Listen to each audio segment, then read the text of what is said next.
She'd come and say more about it than I actually know.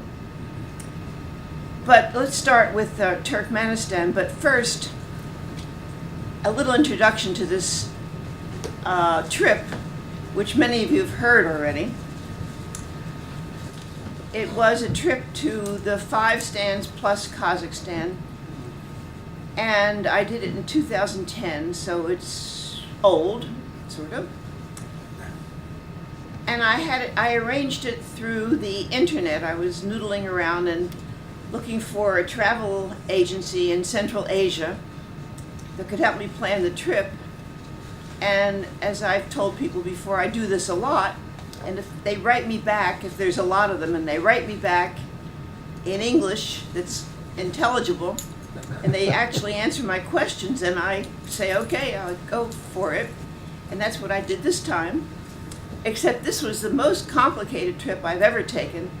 It was 16 cities, 6 countries, and I think it was about 3 weeks. And this travel agency in Tashkent in Uzbekistan arranged it, sight unseen, sent the money, they prepared the visas, and it worked amazingly well. But as you heard me say, I call it my faith-based trip because there were times like this trip where I would walk across the border and expect somebody to be there and pray that somebody was there, or get off the plane and hope that somebody was there. And even though it was a little close, and you'll see some of that here, it worked.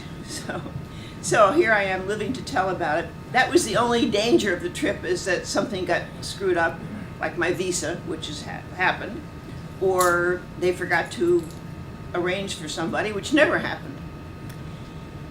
So Turkmenistan, I think, was the 3rd one I went to, and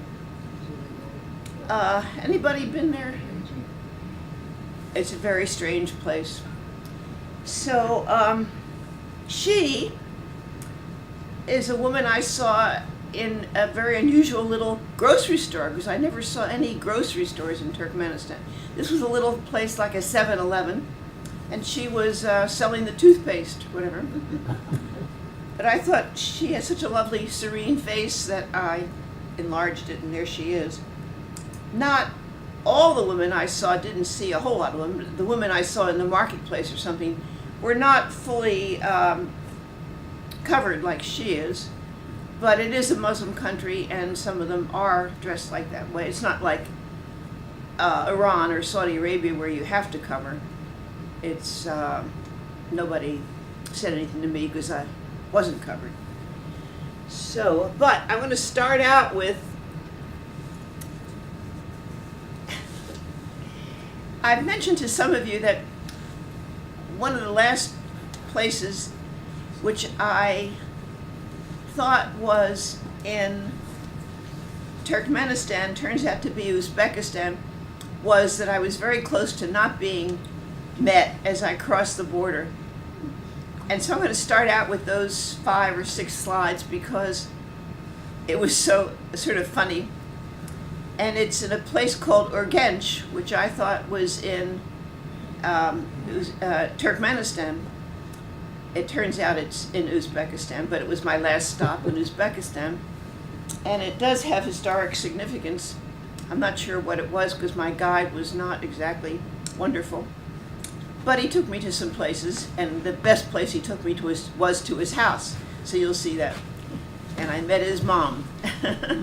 And sometimes those are the best things that happen to you, by accident. And especially, they can happen when you're traveling alone. So it has happened to me in Saudi Arabia and other places where, because I was alone with my guide, they took me to a family house, or something sort of special happened. So that's what happened here. So let me just back up a minute and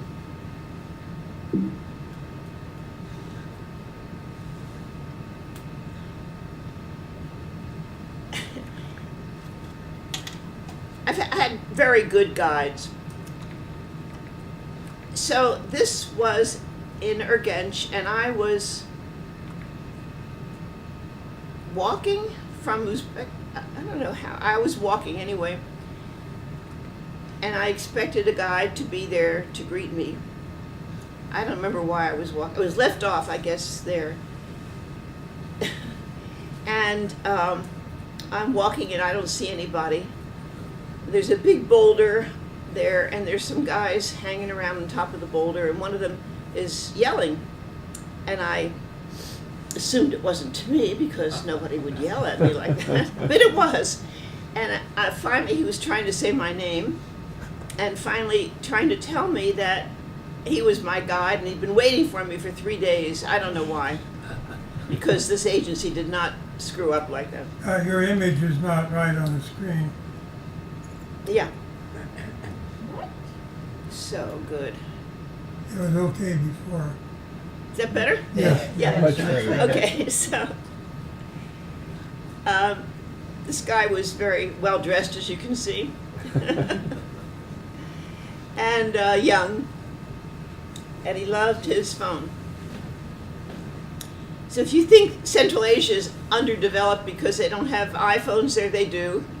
Well, maybe not in Turkmenistan, maybe not. But certainly he had one, and he was on it the whole time, showing me sights. And I mentioned to him that, you know, you're supposed to be showing me around. Could you get off your iPhone? He said, no, I have to talk to my mother. Okay. And he took me to this, I think it was an ancient mosque anyway. It seemed to be very important for people to go there, and there was a line waiting to go there, and these are people. This is what people in Central Asia look like, or some people anyway. And as you can see, some women are covered, some are not. Some men have what looks like skull caps on, and some don't.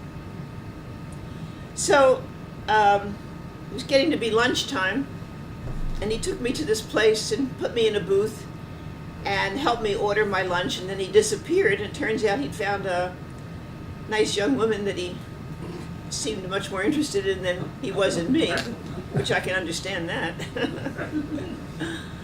I just think it's funny.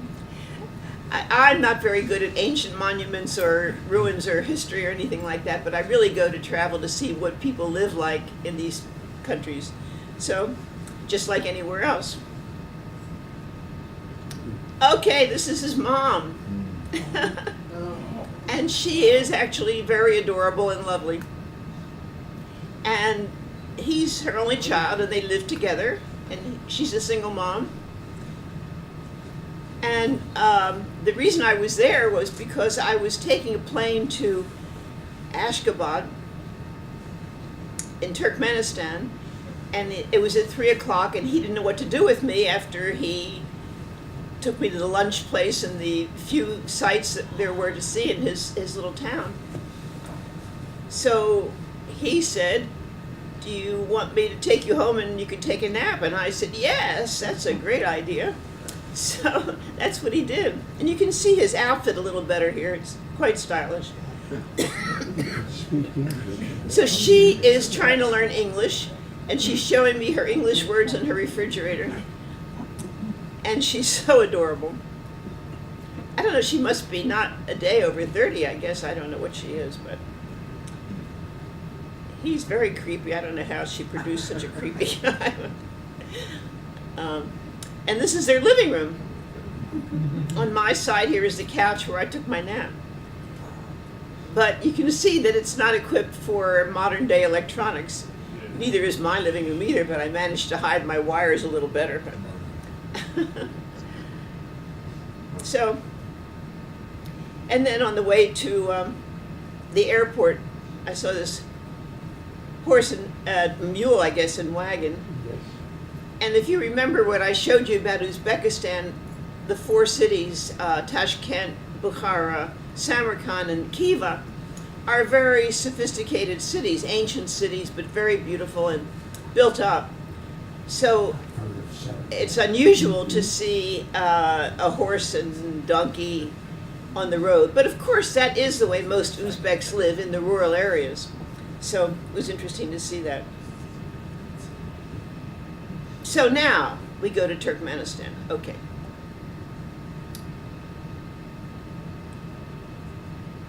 And I also lost my pointer somewhere along the way, but you can see where it is wedged in, just south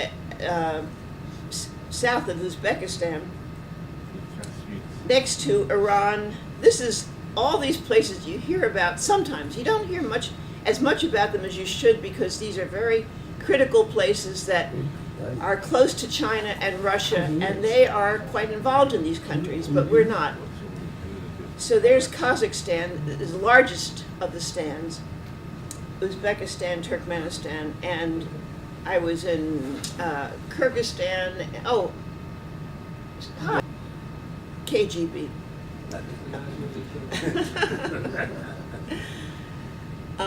So there it is. And Turkmenistan, unlike some of the landlocked stands, is on the Caspian Sea, but the Caspian Sea doesn't go anywhere. It doesn't have an entrance to the ocean, so it's sort of landlocked itself. I find this area of the world so interesting. I find it much more interesting than Russia, than Europe or Scandinavia, because that's our culture, the Western culture. And this is not my culture. This is something I want to learn more about. So I love being there.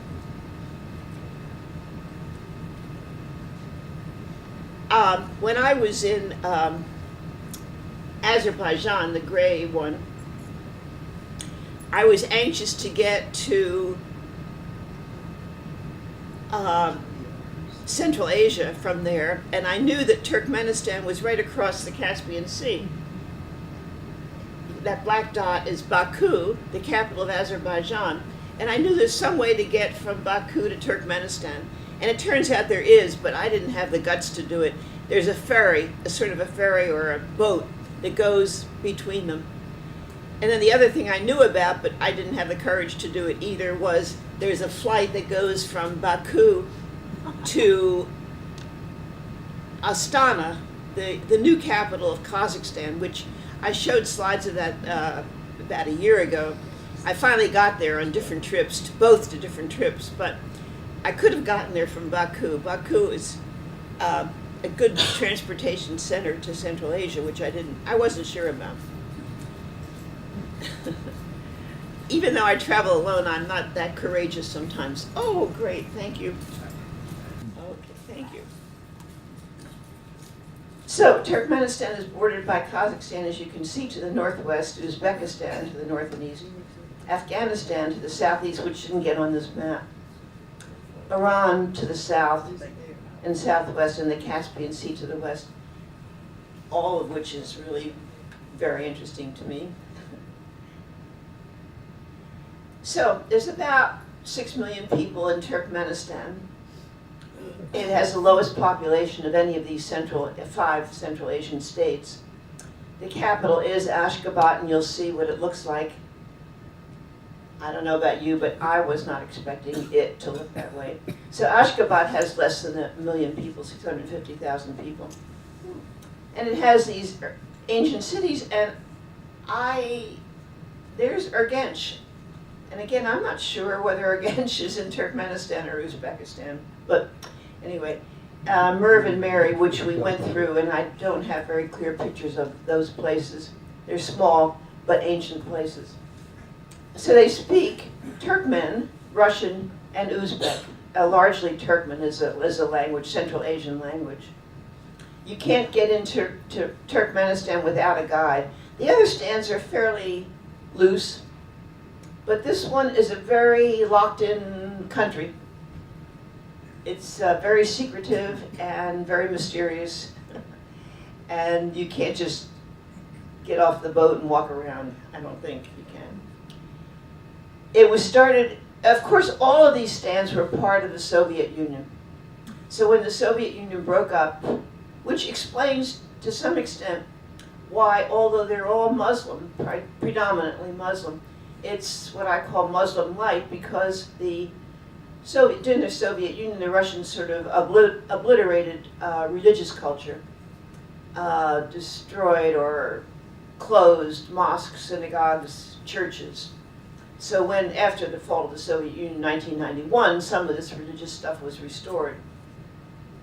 But you don't hear the call to prayer in most of these countries, women generally don't veil themselves, and some of them cover and some of them don't. So this was started by Turkmenbashi, who was a tyrannical, although imaginative, ruler from 1991 to 2006. He created, they have oil and gas there, created lavish museums, hotels, monuments, palaces, mosques, which continue to be built. Gas and education are free there. Part of that is the heritage from the Soviet Union, where education was free. And in 1948, there had 110,000 people were killed in Ashgabat alone in an earthquake. Does that make you feel secure or no?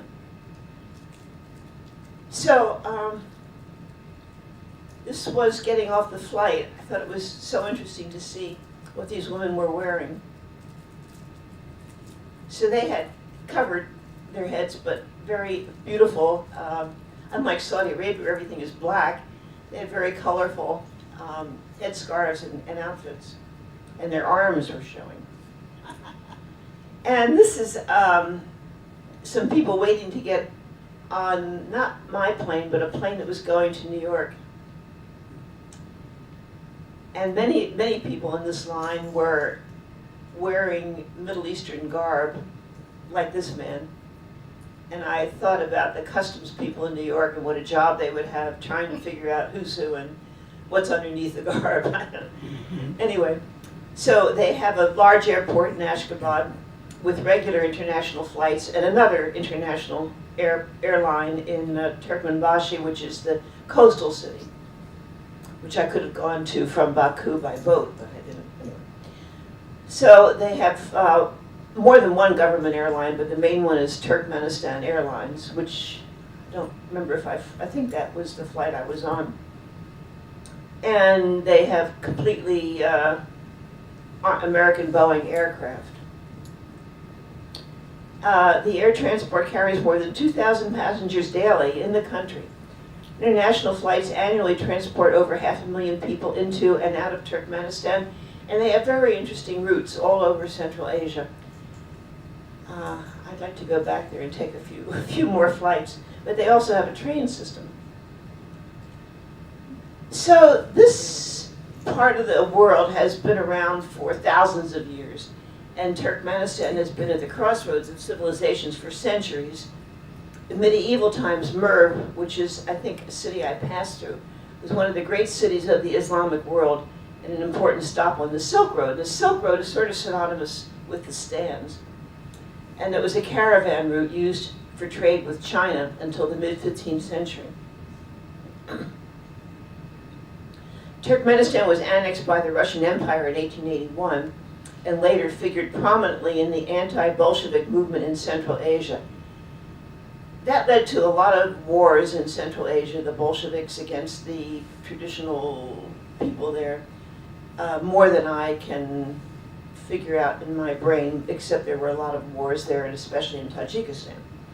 In 1925, Turkmenistan became a constituent republic of the Soviet Union, and then it was called Turkmen SSR, Soviet Socialist Republic, and then of course became independent as a country when the Soviet Union dissolved in 1991.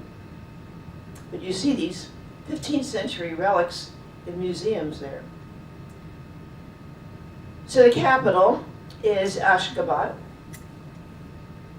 and that's an aerial view. It's, if I had my pointer, you could see that there's rows of hotels and white marble buildings, which you'll see in a minute. And it was founded in 1881 and made the capital by the USSR. Much of the city was destroyed in that 1940 earthquake, but has been under extensive renovation under President Niyazov Urban Renewal Project. He is the current president. He is not president for life. The first president, who was the president after 1991, declared himself president for life, but then he died. So in 2006, that was the end of his reign. That's a good thing about being president for life. You do die eventually. This Karakum Canal runs through the city and carries water from the river from east to west. So there's more than 1 million people living in Ashgabat. I must say that I did not see 1 million people. I don't know where they were. So this is typical Turkmen women dress. And there it is in the infinite scheme of things on the map. Most of the country is covered by the Karakum Desert, which I don't have a picture of, but it's black sand, and I didn't go in it, but I saw pictures of it. So since 1993, 2 years after the dissolution of the Soviet Union, citizens have been receiving government-provided electricity, water, and natural gas at no charge. But people say it's an information black hole with strict control of the media, so reporters cannot get much information out of there, and if they do get information, they're not even sure whether it's fact or fantasy. Our media has the same problem, actually, in our country right now. That's a joke. Okay, so there's Ashgabat, and you can see these skyscrapers, hotels, and apartment houses that they built. It's known for its white marble buildings and grandiose national monuments. So even after Turkmenbashi died, the other three rulers after him erected monuments to themselves. And to the northwest is the famous, well, this is in the front, the mosque, which has a vast gilt dome. This is the central mosque, in the back is the other mosque. Examples of traditional weaving are displayed at the Turkmen Carpet Museum, which we'll see. I went in there and it was very carefully guarded. They kept following me around. No wonder, because it was very tempting to borrow some of those things. And then there's a wedding palace, which is open to have weddings and events there. But I don't know what you expected, but this is not what I expected to see in Central Asia. Here's a monument. This is the entertainment center. And the current president has a history of breaking obscure records. Ashgabat was recently noted by the Guinness Book of World Records as having the most white marble-clad buildings in the world. 543 new buildings lined with white marble covering a total area of 4.5 million square meters. In 2012, the wheel atop this complex was entered into the Guinness Book of Records as the world's largest enclosed Ferris wheel. Cost $90 million in American money. Of course, this money is worthless outside of the country. Here's another monument, two other monuments. This is the current president, Niyazov. No, the other one. He was the former president for life.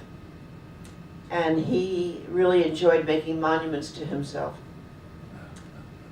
And in the back are these native horses. It's an independence monument. There's a long story about these horses, which I don't quite understand, but they roam free in the desert, is my understanding, but they're quite beautiful and sturdy horses. This is, I think, the entertainment center. It's interesting that you can see the lettering on there, and it's Arabic lettering. I don't know whether the Turkmen languages has converted, like in Turkey, after Ataturk came and converted the Turkish language into Arabic letters, so that you can read this if you knew what it meant. And I think this is at night. It's all lit up at night. So I had these two guides, and they left me alone most of the time, and I decided I'd like to go out for dinner. So I found enough information to know that I could get, I don't think it was my guides came, but maybe something like a taxi came and took me to this place, and I found a restaurant there. and a beautiful view of the city at night. And the food was pretty good. I don't remember exactly what it was, but it was quite an establishment here. And here's another monument to one of those presidents.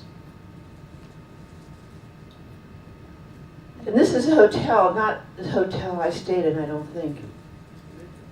But that's what it looks like. Can't find a fancier hotel than that anywhere around, I think. It's not called Trump Towers, not to worry. It could be though. These are people dressed in, you see how different this material is. And as I told you before, I'm a fanatic for textiles. And I love the textiles in Uzbekistan. I'm not crazy about them here, but this is what they look like, and they're interesting. And this is a telephone booth. Haven't seen one of those for a long time. Behind there is not a synagogue. This is a Constitution monument. They do have one, although it's observed in the breach, sort of like ours. This is a little amusement park. And this is a monument with the president's picture on top, and a giant thermometer, and a screen playing a loop of official ceremonies in the center of Ashgabat. Interesting idea. So despite their country's wealth, ordinary people receive little economic trickle-down. Workers like this one, and there's a worker in here somewhere, earn around $150 a month maintaining the white marble city. And I have to say that I hardly saw any people. I certainly didn't see any grocery stores, except that one 7-Eleven thing that I showed you. And I'm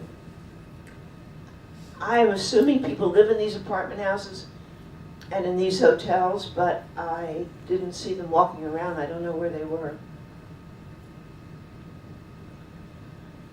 So this guy, the first leader of Turkmenistan, Niyazov, began what he called Turkmenistan's golden age, and you can see it's very golden. This is the Palace of Happiness, where people can have events. It's really astonishing to have buildings like this in this poor, remote, isolated country. So you can see the canal which runs through the city, carrying waters from the, essentially from a dam, east to west. As I said, the population is more than 1 million. I don't know where they were hanging out. Capital punishment was originally allowed, but it was now described as now it's abolished.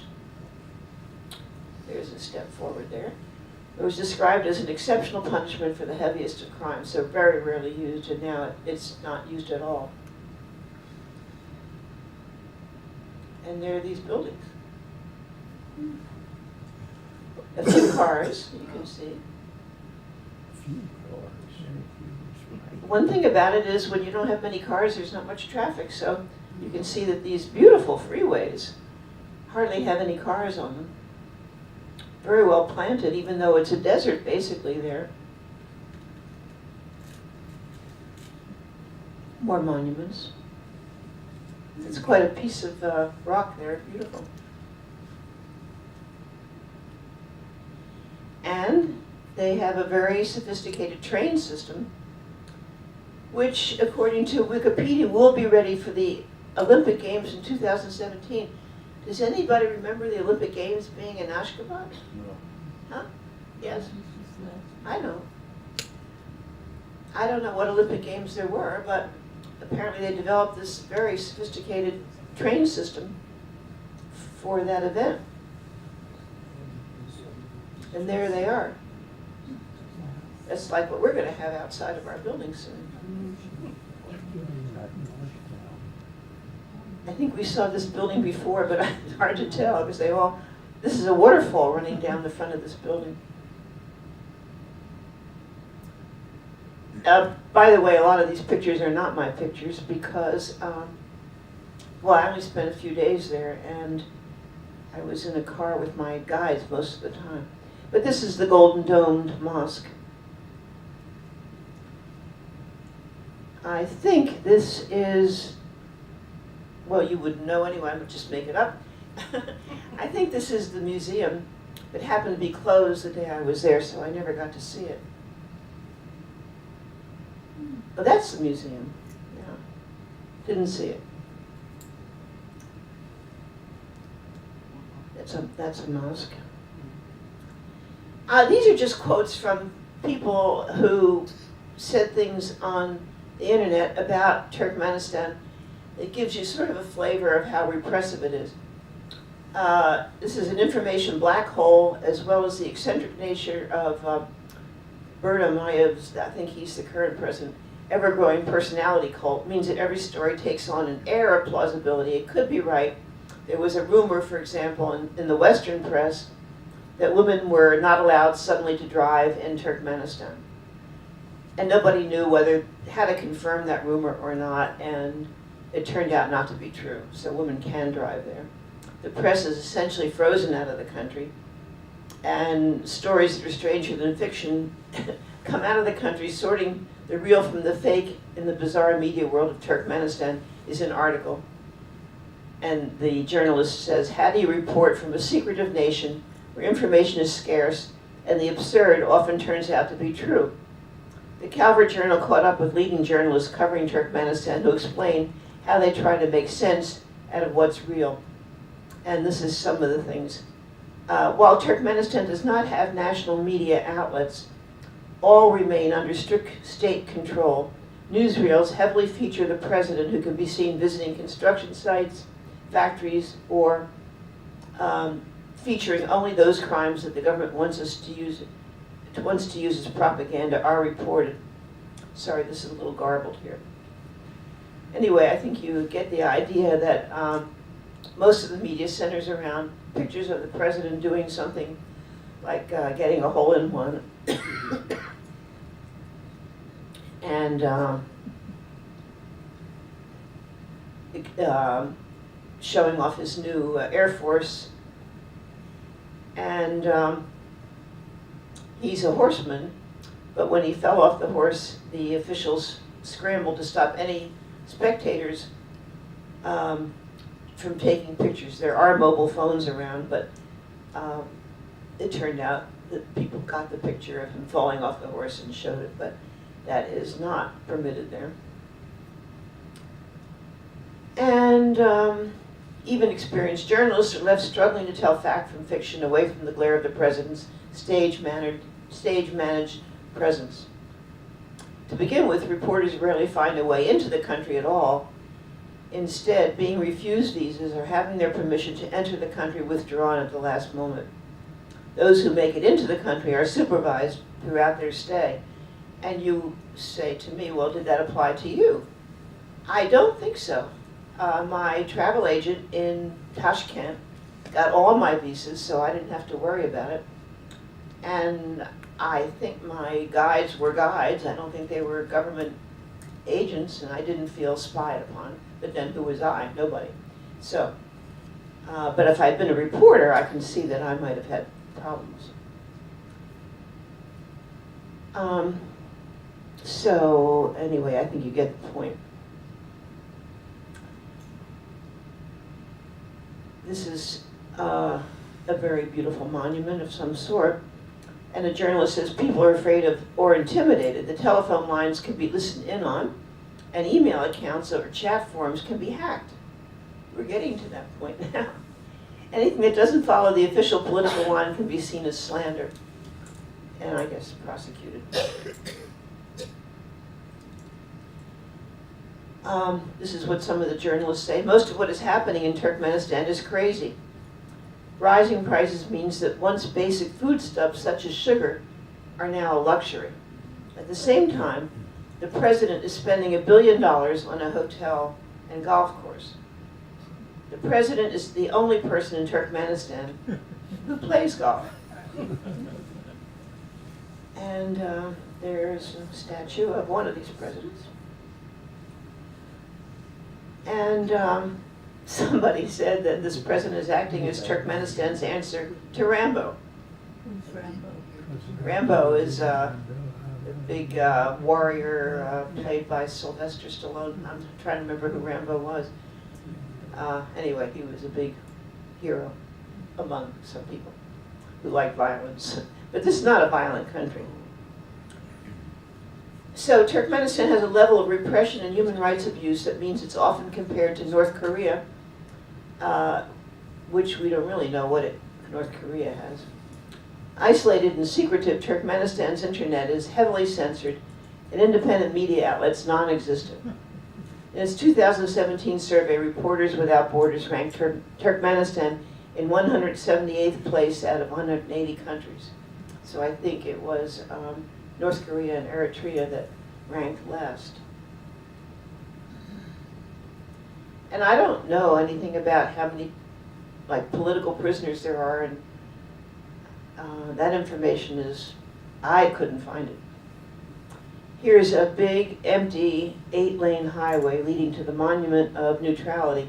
Actually, Turkmenistan has tried to be neutral. They don't have any treaties with anybody. They don't belong to any organizations, maybe one, I think. But they're not linked to anybody. They don't, as far as I know, have I don't know if they have a standing army or not, I don't know. But they're not a warlike country, and they're not about to fight with their neighbors at all. That's one thing in their favor. So, since there is part of the country on the Caspian Sea, there is a port there. And there's a ferry to the port of Baku. That's just what I was going to take at one time when I was feeling daring. In recent years, there's been increased tanker transport of oil. The port of Turkmenbashi was the name of the first leader. And associated rail ferries to the ports of the Caspian Sea do keep exports coming and imports coming to and from Turkmenistan. And they apparently have totally renovated this port. These are workers in the service of maritime and river transport of Turkmenistan. I thought it was a painting, but it's actually a photograph. They have a very sophisticated rail system, which I'm sorry I didn't know about. I didn't know about it. 3,181 kilometers are covered by rail, and passenger traffic is mostly limited within the national borders of the country. And then there is currently under construction, I think that was 2 years ago, a rail line going from Kazakhstan to Turkmenistan to Iran, and then one going from Turkmenistan to Afghanistan to Tajikistan. That's my kind of trip. I would love to do that. So, this is another amazing building. I don't know which one it is, but so this is sort of what you got already. It's isolated and secretive. Very beautiful architecture. This one is more reminiscent of most of Central Asia than the others. And the interior of it. I don't remember what that is, but it's very beautiful. Wonderful architecture. There's not a speck of dirt around, nor did I see anybody cleaning up. So maybe because there's no people around to create dirt. I don't know. I don't totally understand this country. There's a picture of the president. I don't think that belongs here. I think that belongs in Urgench or someplace. Here's the president, and with the elders, there is a council of elders which advise the president, but I don't know how much power they have. This is actually up in a screen in the middle of the city. This is the hotel I stayed in, not in the middle of the city, and quite comfortable and almost cozy, maybe 300 rooms or something like that. I liked it. I don't have a picture of it though. But I will take you back there in a minute. This is the same building at night. This is this in the city of Mary. Mary is just adjacent to Ashgabat and has more traditional buildings. This is actually the picture of the Central Market. Oh, sorry, this is so there's no requirement for the president to be reelected. So this president could be president for life too if he so chooses. I went back, I'm sorry, to Ashgabat. There's a marvelous carpet museum there. I mentioned that before, that they were following me around the whole time for some reason. I'm not crazy about these carpets. Some people would like them, I don't care for them, but the museum is very impressive. Oh, this is my guide, one of my guides. Oh, here's a woman serving pierogies or something. That was, sorry, that's in Tashkent, I think, somewhere. And some other, this sculpture on the lower part is in the Carpet Museum. I think, sorry, these are out of order. The top one is a picture of somebody playing an ancient instrument. I did not hear any music in Turkmenistan, not because there isn't any, I guess. I just didn't happen to come across any. But I did in the other stands. And this meal, I think, is the meal I had in this fancy restaurant in that tall building. It's pretty good if I remember, but I don't know what it was. So, rice. And this is one of these, this is a guide in the Carpet Museum. The few people that I saw, like these women, look healthy, well-nourished, cheerful, intelligent, lively.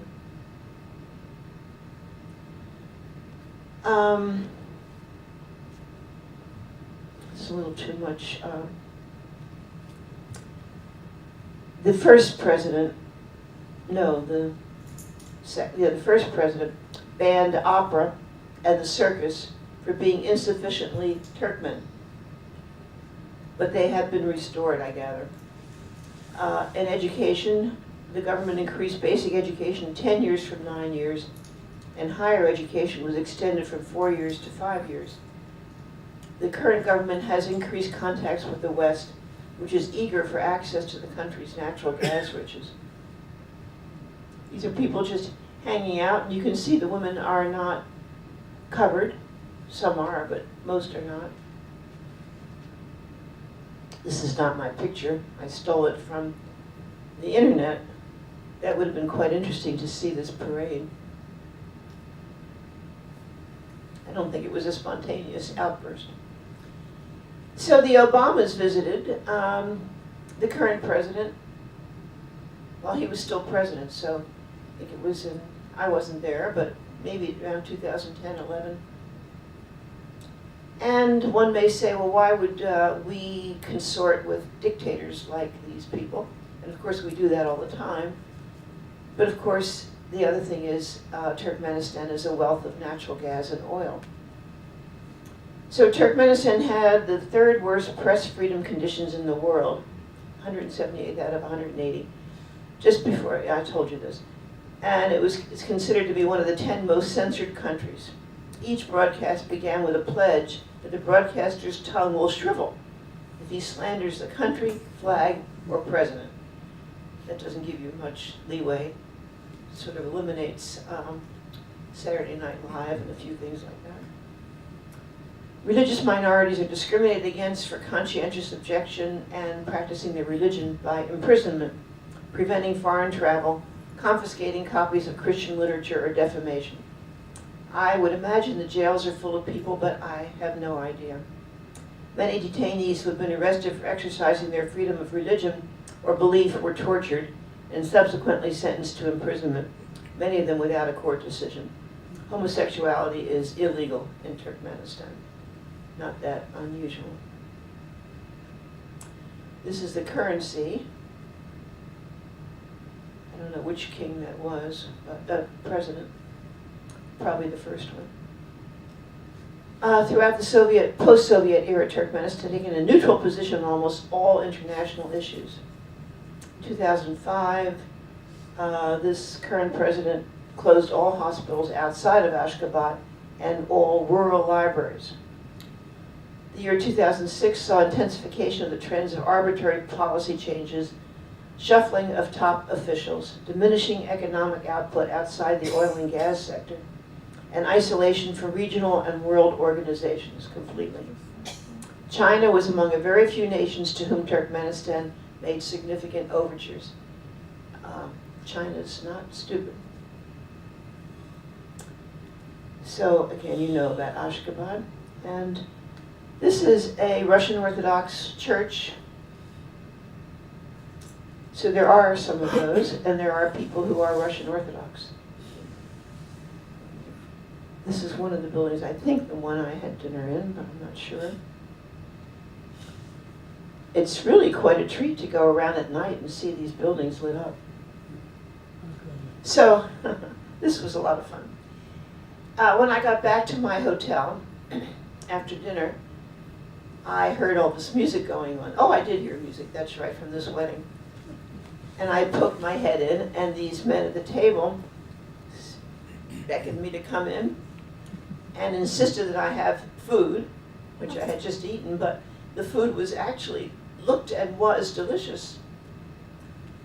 And I was introduced to the bride, there she is in the bottom, and her mother and father.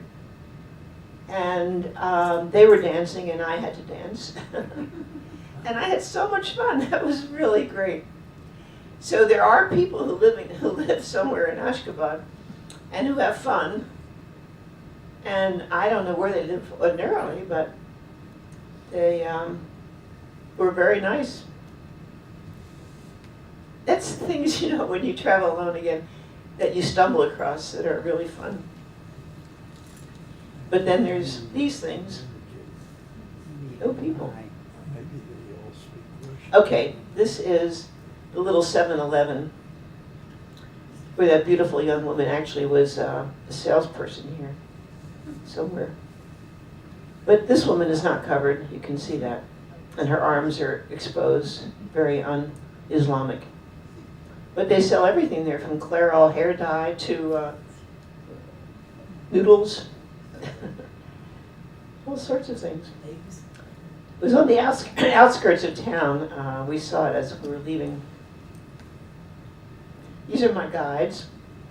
We stopped for tea or something in this little shop, or tea place. That's bad for you.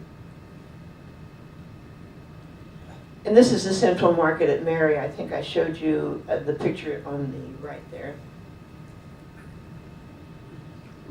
These are beautiful wedding cakes, or cakes, decorative cakes. Big. And 2/3 of Turkmen gas go through the Russian state-owned gas company.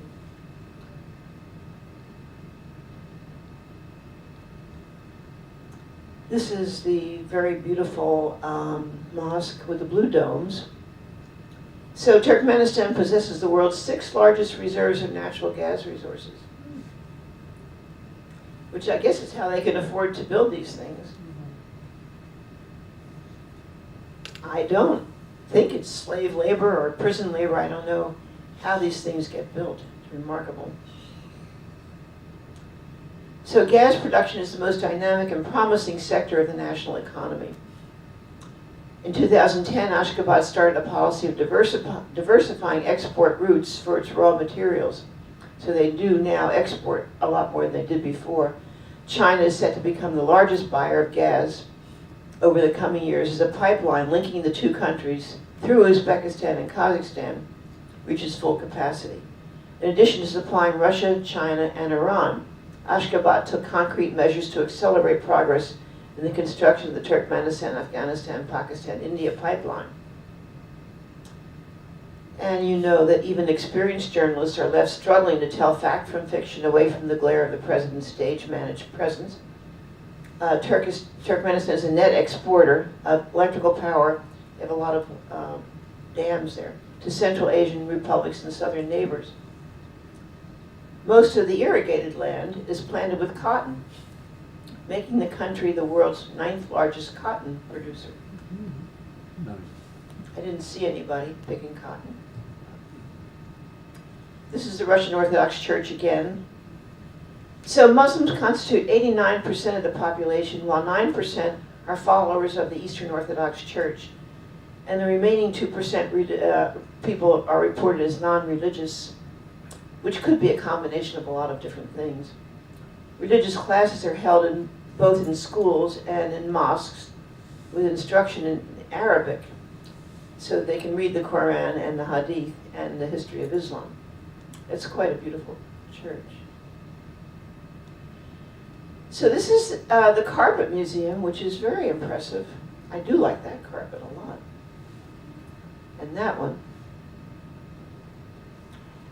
This is the only thing I bought, by the way, in Turkmenistan. I bought it, I think, in the hotel shop or something. There was nothing for sale. Unlike, if you remember, Uzbekistan, each of the cities that I went to had beautiful things on sale all over the street, in the streets, in the mosques, everywhere. There was nothing for sale in Turkmenistan except in the markets, which was just mostly foodstuffs. This is modeling how carpets are made there. And I told you about the earthquake. So this is Niyazov, the president for life, he was Turkmenbashi. So he died in 2006, and the next president was elected president in 2007. I like those hats. And I think I told you all that. This is a model of a person this is not Turkmenbashi. This is in the Carpet Museum. But this is a real 15th century helmet.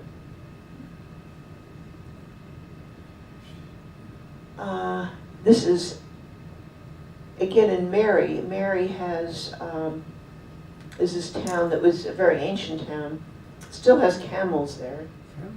And this is a picture of a man in traditional clothes. Not too different from what they were now.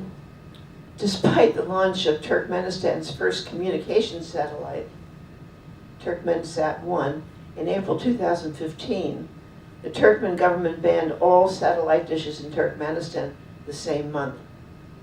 So there's a satellite floating around there, but you don't see any dishes for people to get TV or the internet or anything.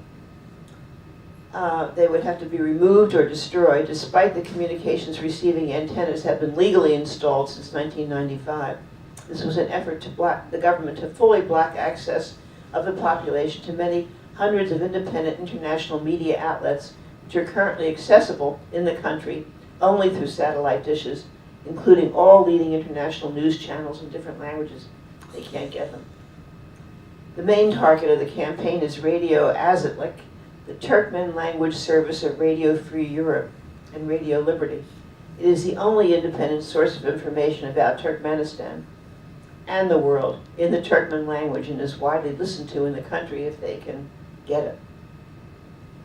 This is another map showing where Ashgabat is, and also showing the neighboring countries a little more clearly than the other one. So the climate is mostly arid, subtropical desert with little rainfall, even though you saw a lot of trees growing in Ashgabat, sort of like San Diego, actually. Winters are mild and dry, with most precipitation falling between January and May. The Caspian Sea is entirely landlocked. It doesn't go anywhere, with no natural access to the ocean, although the Bagadan Canal allows shipping access to and from the Black Sea. So somewhere in there is a canal. And you can see how in the middle of all this is, Afghanistan, Iran, Uzbekistan, very important international places. These are camels in Mary. They look like wild camels. Mary doesn't have too much. That marketplace, these camels and a few monuments, old monuments. So internet services are the least developed in Central Asia.